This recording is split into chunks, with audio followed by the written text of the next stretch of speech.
Good afternoon, everyone, and welcome to Little Steps Asia Live. I'm Glenda with Little Steps Asia, your leading digital media for families right across Asia.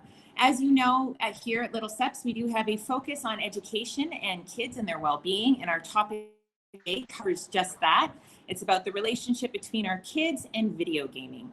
But before we get started, I do have just a few reminders for everyone that's watching. We are live every week, and today we are live from Hong Kong. If you don't want to miss out on one of our Facebook Lives, you can head to our Facebook page, head to the events section, and click on the one that you like, and we'll be sure to send you a reminder so that you don't miss out. As well, we have weekly newsletters right across Asia, from here in Hong Kong to Singapore, all the way to Kuala Lumpur. You can get the link for that in our description down below. As well, we are live today, and we'd love to hear your questions and interact with you. So please, in the comments, let us know what you'd like to hear about. We'll make sure that we get to that before the hour is up. And like us and share us. We appreciate it all. So a little bit more about the topic that we're covering today. It has to do with kids, gaming, screen time. I have a 13-year-old and an 11-year-old here at home, so I'm very interested to chat with our expert today. We do know that children and adolescents spend a lot of time watching screens, including smartphones, TVs, iPads, computers, you name it, they're on it. And here are some things that you might not know. The average kid in the United States, ages 8 to 12, spends anywhere from 4 to 6 hours a day on their screens. And for a teenager, it can be up to 9 hours a day. Now, while these gadgets can help entertain, teach, and keep our kids occupied, we do know that too much time can lead to adverse effects. So that leads us to our expert today, Arcadia Kim, who is the founder and president of Infinite Screentime here in Hong Kong. Hi, thank you so much. Thank you so much for welcoming me, Glenda. Oh, we're so happy to have you here today. So for those that are watching right now that aren't familiar with Infinite Screentime, it is a movement dedicated to building a community of coaches, educators, and child advocates to help raise screen smart kids, and that's what we all want. Arcadia is a mom of 3 screen time loving kids here in Hong Kong. She is a retired Chief Operating Officer of Electronic Arts Los Angeles, where she had the privilege of working on blockbuster titles, The Sims, Medal of Honor, Command & Conquer, and the one that we all know, Lord of the Rings franchise. Arcadia has her MBA from Harvard Business School and BA from Wellesley College, where she majored in theater and film. So yes, you are definitely our expert who we want to be speaking with today. Thank you so much for inviting me today. I'm just going to break it down into the 3 topic areas that we're going to cover today for people that are coming and going throughout the hour. Our first topic will be a child's obsession with video games could be a path to their passion and an opportunity for self-control. The next one will cover not all games are created equal, and it requires a parent to weed out which is good and bad for our kids. And finally, it takes a community to know how to parent around this new technology in the home. We need a squad and no shame or strife, which I really like because quite often as parents, we can sometimes be a little bit judgy. Yes. So we'll head into our first topic. Obsession with video games could be a path to their passion and an opportunity for self-control. And I think that in itself is a really great statement and almost takes the whole thing and spins it around to a different angle that I hadn't really thought of before. So could you please explain this a little bit more and say why you see this as an opportunity for self-control? So, so the first question that I want you, Glenda, you said in your introduction that you had an 11-year-old and also an 8-year-old. Is that right? 11 and 13. 11 and 13. Okay, yeah. Great. So when you're thinking about your children, what do you think, let's say the 11-year-old, like what is their primary job as a child? What is the thing that they're sort of intended to do primarily, the biggest thing? I would say probably at this age, learning. Okay, so now does technology play into learning these days? Absolutely, yeah. Another area that kids are also, that I would say is primary, their job is playing, right? And now technology is playing into their playing, right? And so when I love this question of like, what is kids' obsession with video games? And if you like peel back that question, it's actually their job. in many ways to play and learn and interact with these new mediums in the form of the 21st century, right? And so if we were, growing up in the 1930s, like we'd be playing with like a rock and a stick, and that would entertain us, right? I mean, I'm like kind of like sort of romanticizing my idea of the 1930s, right? But they didn't have the sort of same kind of toys and tools that we had when we were growing up, right? So when I think about my little plastic Fisher-Price toys or the blocks that we played with, right? Those are the toys that we had. We didn't necessarily have access to all of this technology in the form that it is right now. And so, as a gamer and now a mom gamer, which actually it makes me a very poor gamer to begin with, right? Is that, when I think about my childhood and my first video games that I loved and enjoyed, my Atari, right? These are the things that at that time, there was a huge generation gap when I think about my parents understanding what that piece of technology was and that form of play, because what they had was completely something different. And I think that we have this same challenge as parents, right? When we see the way that the kids are not only working with their video games, because some of the video games might look familiar in some way, shape, or form, but the modes of game that they're playing are much more sophisticated because the technology has gotten so much more sophisticated. In fact, there's a connection about the way that we played, that video games are presiding as opportunities for our kids.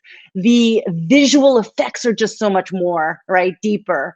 There is a community base that is much more rich and defining about these video games. And so our kids' obsession with video games really roots from the fact is that it's their job to be kids, and their job to be kids is to have fun, to have play, to explore, and to learn just exactly what you were talking about. And now, I mean, this past year, what an insane year it has been.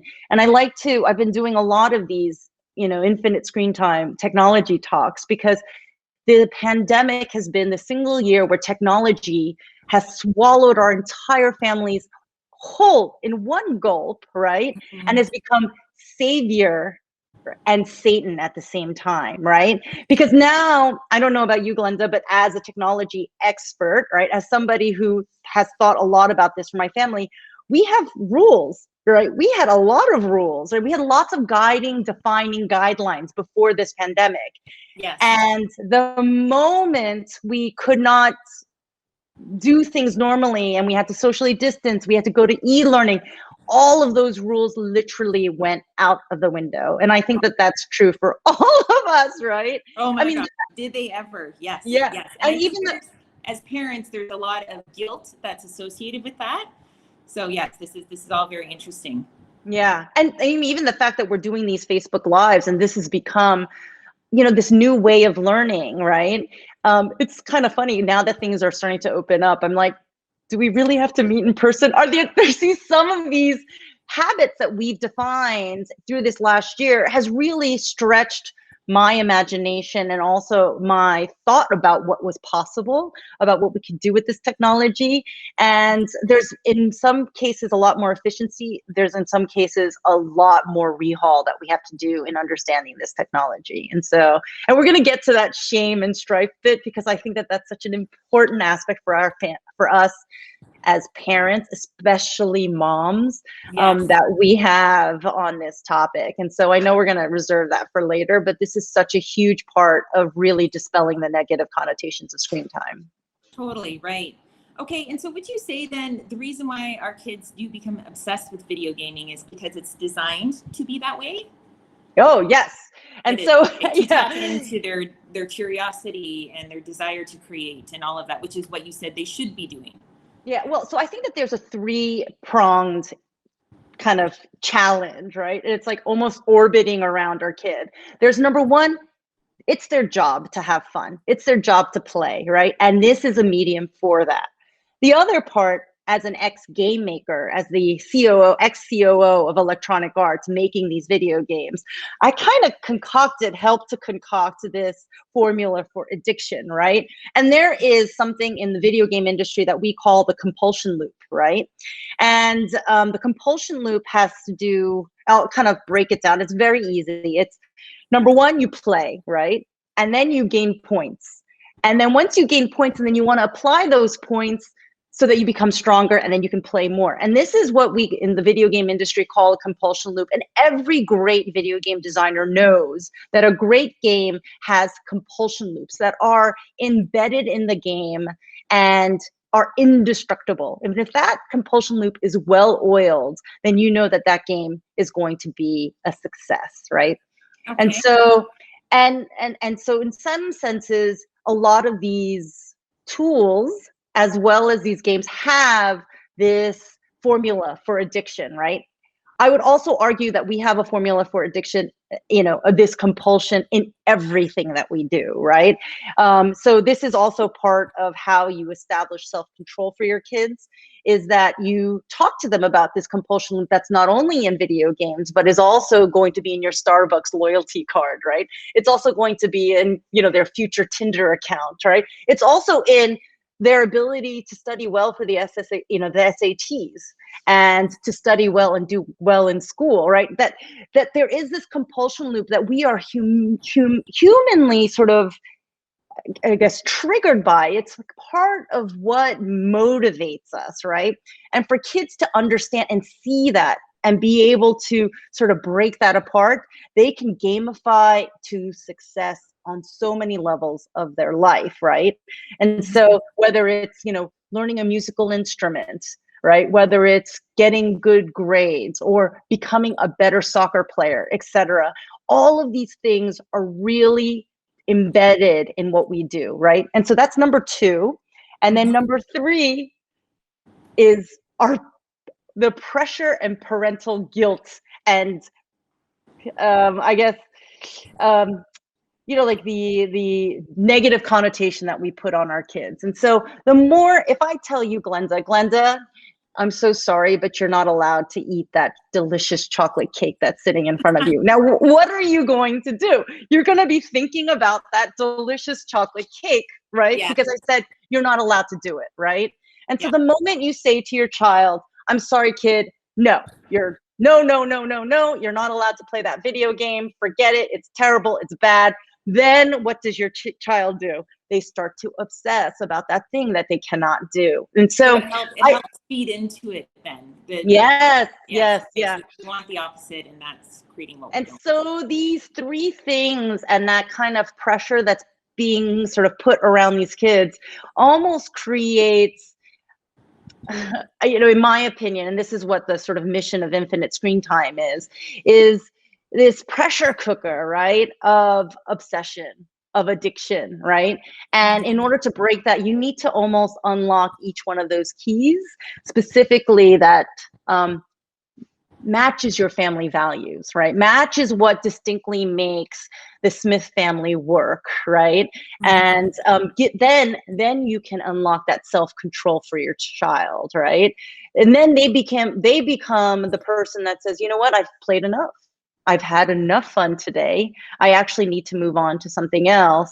And the mom is not the one who's like sort of reminding them, like, that's enough. Because the moment you say that, you're going to want to eat that chocolate cake, right? Right. No, and how you just described that is what every parent wants. We want our children to self-regulate, right? We don't want to be the ones that are nagging it on them. We want for them to take that on themselves.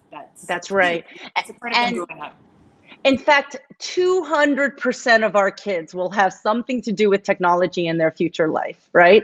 No matter what they do, they are going to, have to deal with this technology in some way, shape, or form in order to successfully thrive and be the best person that they can be. And in order to lock that as well, I think it's really important at a young age, when they have the protective shield of your parents, right, to be able to learn these habits, right, in ways that really helps them to become, purveyors of their own technology, to see it as a tool and not necessarily something that kind of controls them. Awesome. That makes total sense. Which leads me into my next question with these games. Is the government regulating what goes into a video game? And what should be avoided when developing one? Because obviously there are a lot of violent infused games out there, right? Does Yeah. that have any say into what goes into them? Yeah, and I love this question because it is just so varying and far reaching when it comes to where we live, right? And so it kind of it's got three aspects to it, right? There's the dangers are the content, what you're talking about, right? Is it violent? Does it have some themes that are mature, etc.? There's also the danger of the connection, right? Are you connecting with people who might be predators, who might not have the best interests of our kids? And then there's also the culture, right? So depending upon where you live, there's a different idea about what is considered okay and not okay. And so these three things, because of the, I guess, the challenge of these three things and the way that it kind of connects with that culture, it's so huge and varying far between depending upon where you live, right? And so, for instance, when you think about, I'll use content as a specific example because content is pretty visual, and it's easy to sort of put some parameters around, right? In the US, it really depends on who's in office, right? And how those definitions of that content is necessarily defined. But in the same breath, just like movie industry is defined, they have these very specific and almost artificial ideas, right? Because when I was working as a COO, I was for EA, we would always have to go through the ESRB, right? Which is the one that says like, this is mature, this is PG, PG-13. And there's this board of people who will watch your entire video game and then they will give you a rating. And you want a specific rating because once you get a specific rating, it unlocks market share, right? But these definitions that they have are very, very artificial. It's like, do they see blood, right? It doesn't talk about what the theme is. And so it's not a perfect science when it comes to governments regulating how this works, right? And so, when you think about connection, the people are organic, right? You put people in a room together, you don't know how the chemistry is going to work out. And that's the truth about these video games as well. And culturally, I might have a different set of values system that might be different than my neighbors, right? And for that reason, as a parent, I've decided to sort of say, screw the government, right? Or if someone's going to take that little bit out and of my life. But I've decided to say, you know what? The government can't regulate what's happening in my family and what that interaction works, right? And I think a lot of parents want some other governing body to do that for us. And to some extent, that's a false hope, right? Because it changes with the winds, right? But what won't change with the winds is the way that you want your child to be when you imagine them as an adult or when you imagine them not with you, right? Mm-hmm. And so the lessons that I have that we teach through our Screentime Serenity course is really looking at what makes your family tick, right? And how you define those guidelines. And so there's certain families that the violence is a showstopper, right?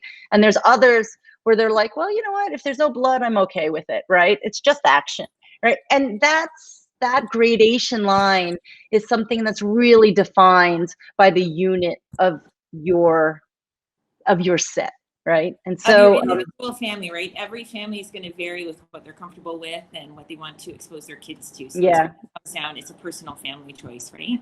And when the government does get involved with how content is regulated, it's so political. It can't be anything else but political and run by business, right? And so for that reason, there's just too much variability to leave up to chance.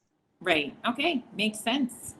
Yes. And if anyone has any questions for that first area that we just covered, you can send them to us now and we'll be sure to get them to Arcadia here so we can get them answered before the hour's up. If you're just tuning in now, we have Arcadia Kim. She is the founder and president of Infinite Screentime here in Hong Kong. And yes, it's a privilege to be chatting with you this afternoon. So let's get into our second topic. Not all games are created equal, and it requires a parent to weed out which is good or bad for kids. So that's kind of what we just finished off with, right? Yes. There are a ton of games out there that are free and easy to download without parents' consent. So how do we control this? Yes. Screen time controls. That is, you can control your screen time with other controls around screen time. And there's a lot of technology that's out there. Everything, and those even applications can be free as well. So Apple has come up with a screen time app that's relatively easy to set up, as long as you have a family app, and you can actually what you do is you create a hierarchy, so mom and dad have the buying control, and then the kids have permission control. So they have to ask permission from their parent in order for them to be able to unlock and download games, even if it is free. And so, and it's really important for you to be able to set that up. And if you don't know how to set it up, there's a lot of, there's a lot of Facebook videos just like this that will show you how to do it. But again, I always talk about how screen time is a community support path. And so we have, if you join my Facebook group, we can definitely walk you through what that path is. But screen time controls is really important. So Apple has a free one, as well as Google Suite also has a free one. There are also paid ones that I recommend on Infinite Screentime. The one that I really use, that I love to use personally, is called Custudio, and it's Custudio. And it's a really great app. It's a kind of a premium app, so you have to pay for it on a monthly basis. And that is great because not only does it stop your kid from, or it helps your kid pause before they really need to download an app or a game, etc.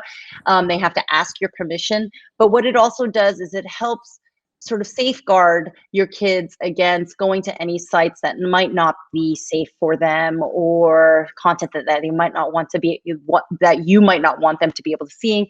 And also it helps track where they have been, what they're searching on Google. And I'm just going to say a quick little thing about screen time apps, because as parents, it's quite tantalizing to be able to have this screen time app that allows you to control your kids' screen time from afar.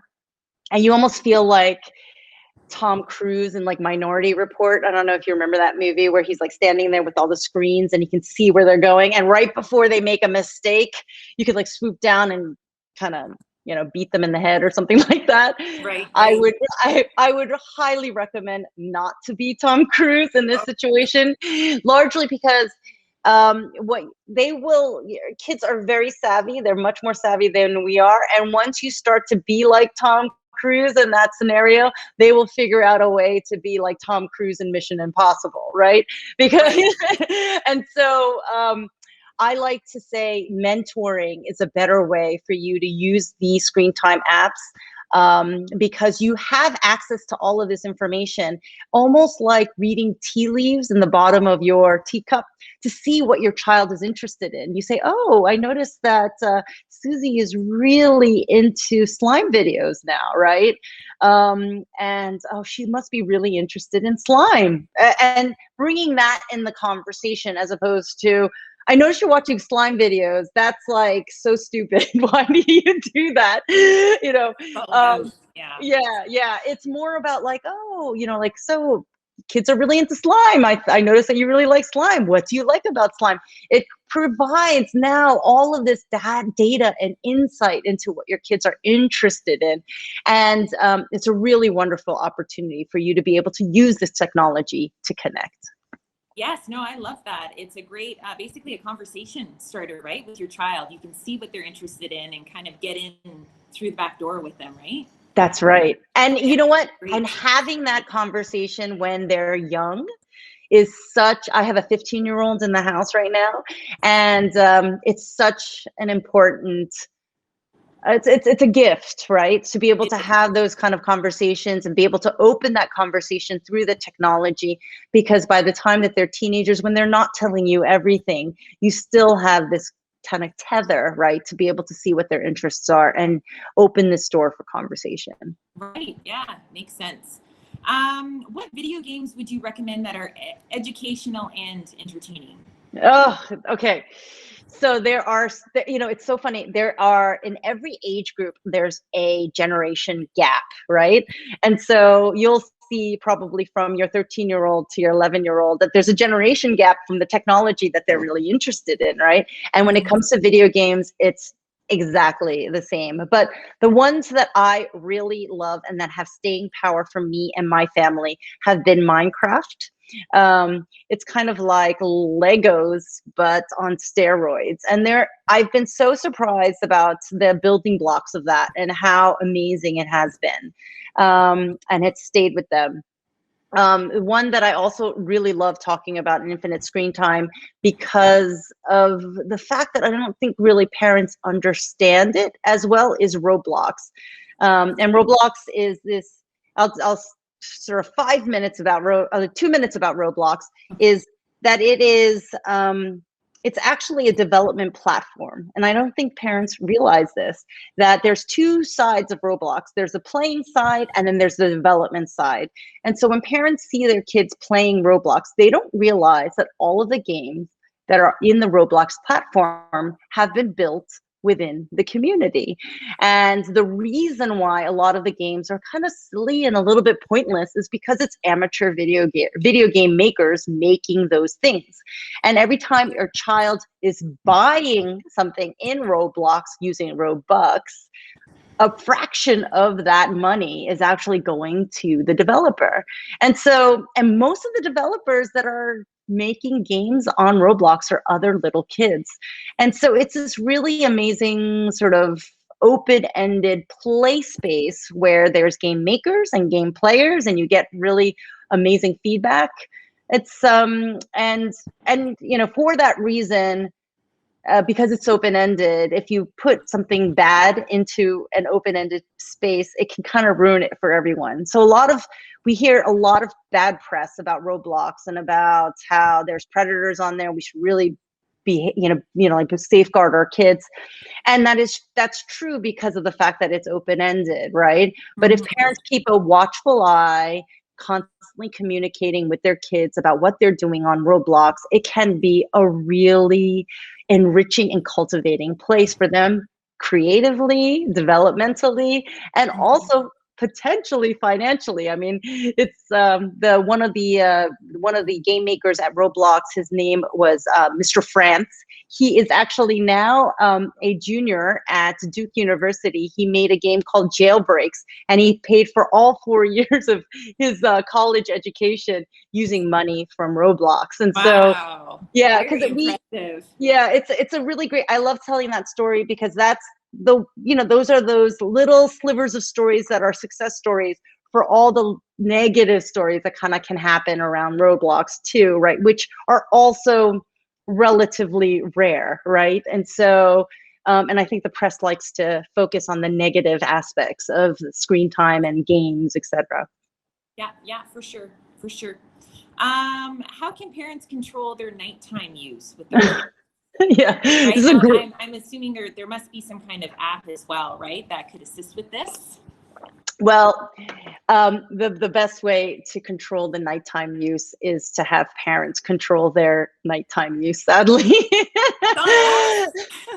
Yeah, because there is irrefutable scientific proof, and I think that we know this, Glenda, right? When we wake up in the middle of the night, we look at our phone, we cannot go back to sleep, where screen time and sleep does not mix. And so the advice that I give to all families is 1 hour before bedtime, we actually put our screens to bed, right? We put them into bed and we put them in their little charging stations. If you have smaller kids, please put your charging stations away from their beds. Somewhere that they know, they have this feeling like, oh, this is not supposed to be in the bedroom with me. And you put it away, you say goodnight to that 1 hour before, and you do offline activities to kind of wind them down. And that's the best excuse that I can give. Give a night, put those, I know for the small kids, you've got a little nighttime routine. I know you do, where you brush your teeth, right? And you read a book. before that happens, let's put the screen time away as a part of their nighttime routine. And it's a really wonderful exercise for them to take until they're older. And then, of course, it's a good opportunity for learning, right? Yeah, yeah. And after they go to bed, then you and I, after they go to bed, then you and I can. Because that's really what's going on. Exactly. Okay, and then is there a way for parents to control the Wi-Fi usage? Yes, and so there's a lot of parents who like to use Wi-Fi as this kind of like command control. They like turn it off and turn it back on, right? Definitely, yeah. My advice on that is that you're in control. You are the mom, you're the dad in this scenario. And if you are going to use a carrot one day and a stick another, that's totally up to you. And if that works with your family values, that's totally fine, right? And so I know there's a lot of controversy about doing that or not doing that. And my thought is, if it jives with how your family is, then go for it. If not, then probably not a good idea. Great advice. Love it. All right, everyone that's watching right now, if you do have any questions, please put them in the comments down below so we can make sure that Arcadia can answer them for you. We're going to move on to our third topic. It takes a community to know how to parent around this new technology. A community, and you've mentioned that more than once throughout this conversation, and I think it's really true. Could you elaborate on that? Yes. So like in the 2 seconds that you just asked me that question, the technology has already changed, right? There is aspects about this technology. It's sentinel, right? It's forming and understanding how we're using it, and it's becoming stronger and different, and so there's no way that us as parents are ever going to stay on top of everything that's going to happen, right? And for that reason, there's going to be some parent who's really, really into Fortnite, right? Which is a big video game that lots of I think like teenagers play, right? Or there's another parent who is really savvy on their Instagram, right? But has no idea about Fortnite, right?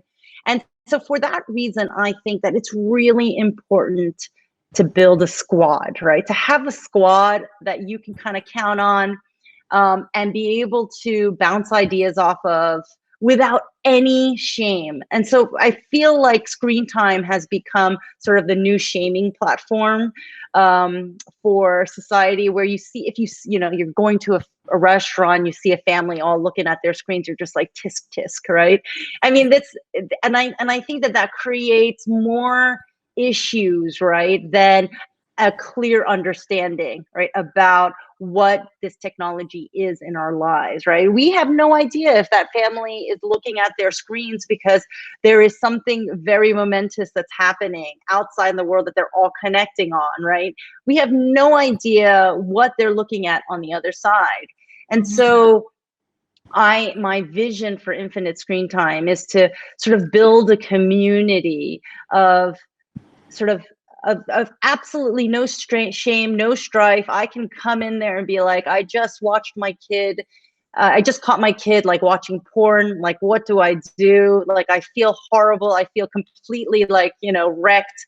Please help me through this. Or, like confession. I just checked my screen time and I realized I had an average of 10 hours a day last week, right? And I didn't know how this got like this, like, where do I go from this, right? Etc. And so, or like your triumphs, on using this technology and how you were able to conquer something, right? Through the technology. I think that there's a really wonderful opportunity for connection, and not only being able to understand how this works in our families, right? But also how to be able to build good humans.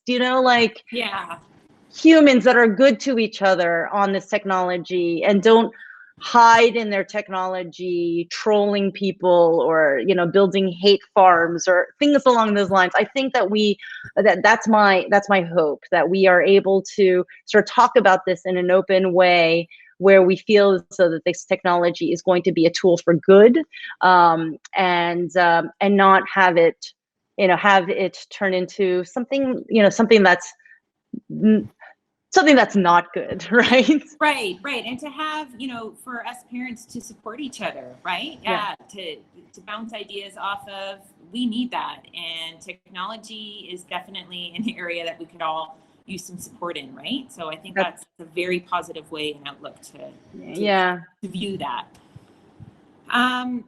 Now, obviously, too, technology has moved into the education system for our kids, right? They're on computers, iPads, laptops, right? What are your thoughts on that?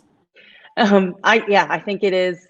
I actually, this past year, I don't know about you as a parent, this technology blew my mind, right? I didn't think I have homeschooling parent friends who are just like, Arcadia, I told you that this was possible, right?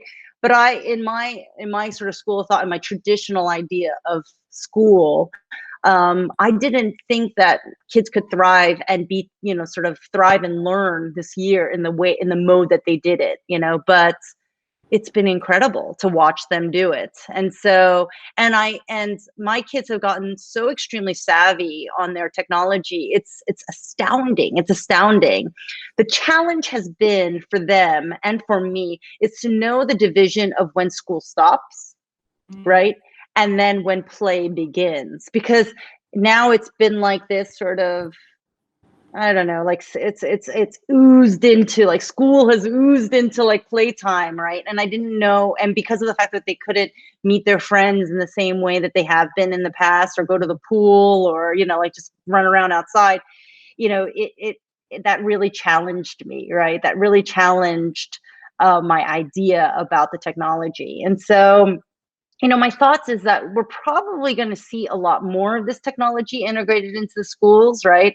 I think that as educators, teachers, they're kind of caught a little bit, on the skills, behind the eight ball, and the skills, right, of how to be able to handle this technology well. I think parents also are struggling a lot, right, with what it means to be screen smart, right, and what it means to have media literacy and technology literacy in a way in the home. And so again, I think the only solution is this community of being able to connect and lean on each other on what the best way to do it. Right. And definitely, with COVID this last year, it has been our kids' only connection, right, to socialize in that way. So between school and after school, they needed to have that free time where they weren't in the presence of teachers or parents, that they could just connect. That's right. Okay. And what would you say is the worst thing that parents are doing and that they should reevaluate? The worst thing, I mean, I will tell you a story from my parenting, right? Because as an ex COO of, a video game company, and knowing exactly that, what I was saying about the concoction of addiction when it comes to video games, I almost felt like I needed to make amends. I was like a, ex-drug dealer, and I needed to sort of kind of create these pure children when it came to this technology.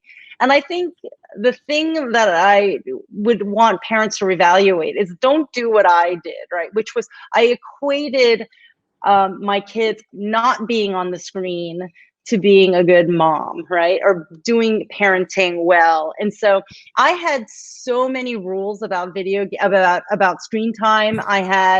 It was linked to their chores. They would get these little tickets and they could like cash in their tickets for screen time. I had a timer, I had a clock, I had all of these like contraptions, and I was constantly like hovering over them. And I knew how to set up that screen time technology from the start, obviously being, technically savvy. And I was constantly swooping in on them, judging them on what they were doing and how they were doing it. And my kids had a nickname for me during that time. It was Darth Mom. Because I was just on top of them so much, and in fact, from the moment they opened their eyes, the negotiations would start. Like, when can I get on? How much can I do? Why is this?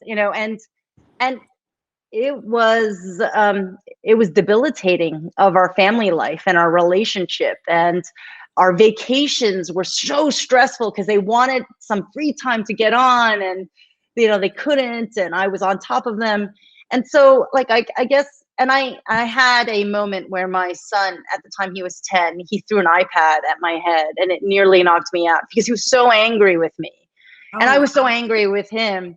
And that was my wake up call. I realized I am sending a much more dangerous message when it comes to this technology. I was saying this technology is more important than you. It's dangerous.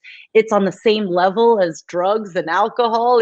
It's like something that you need to beware of, and it's dangerous. And I realized, wait a second, he's actually going to use this technology for the rest of his life. And so that was my wake-up call where I needed to sort of change. And I think that in many cases was the genesis of Infinite Screentime. And the more I asked around from other parents, the more I realized I wasn't alone in feeling like my parenting was, equaled how much screen time they didn't do, right? And so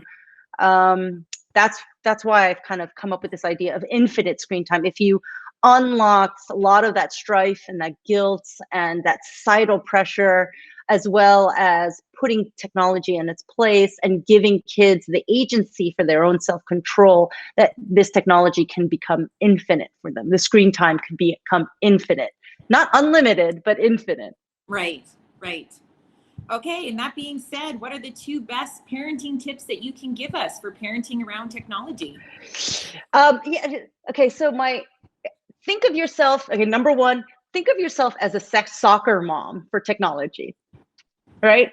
Yeah, like think of yourself as like being on the sidelines, the one ready with the drinks, the one who's like, okay, good job, now let's go and have ice cream and not, play soccer anymore for the rest of the day, right? That kind of thing. Think of yourself in that position, right? Because you want them to be able to wield this technology well, right? And the second one is realize that we're not good at this, right? We did not grow up with this technology in the same way. We're really bad at self-control. We are really bad at sort of defining this structure of how to use this for good, right? And so we're actually really bad models, right, for our kids around this. And so once we admit that, and we look to our kids and say, mom's not really good at this. Like, can you show me how?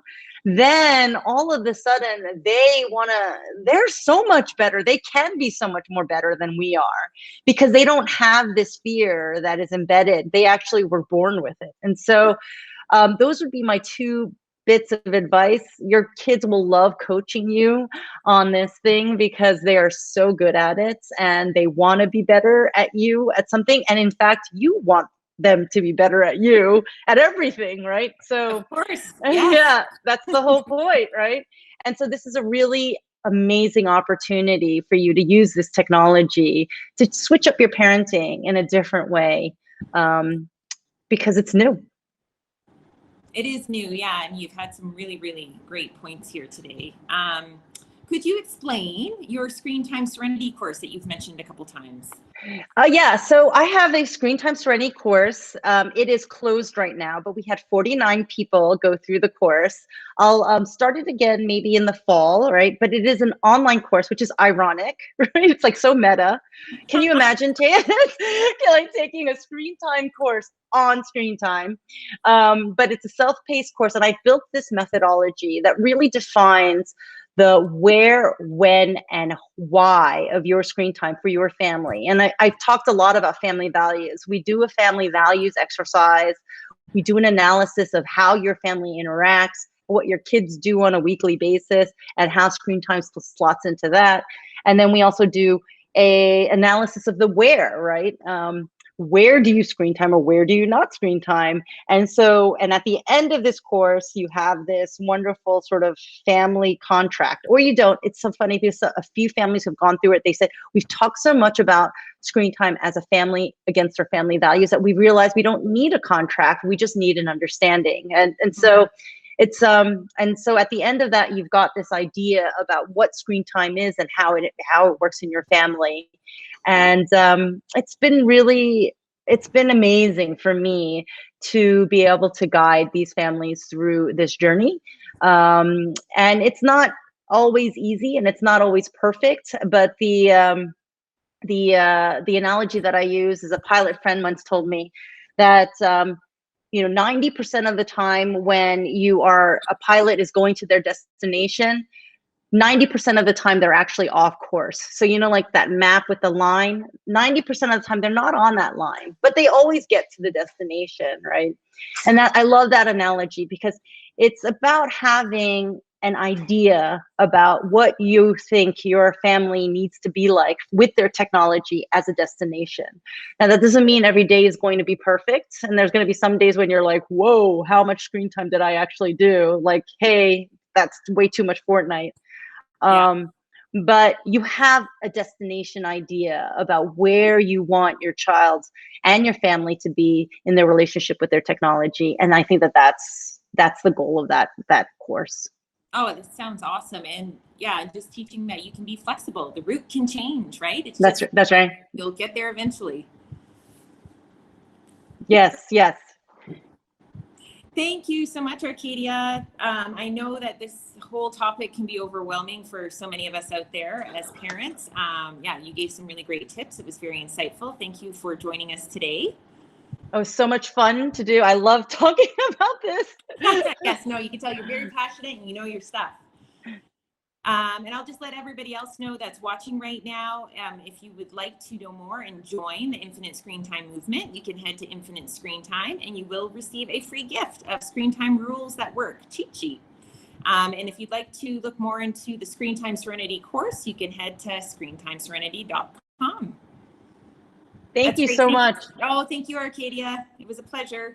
Thank you to everyone for tuning in today to Little Steps Live. We appreciate you watching us. If you're not already, please subscribe to our YouTube channel, follow us on social media, and better yet, subscribe to our newsletter. We're live weekly, and until next time, bye for now. Thank you so much. Thank you, everyone. Bye, Arcadia.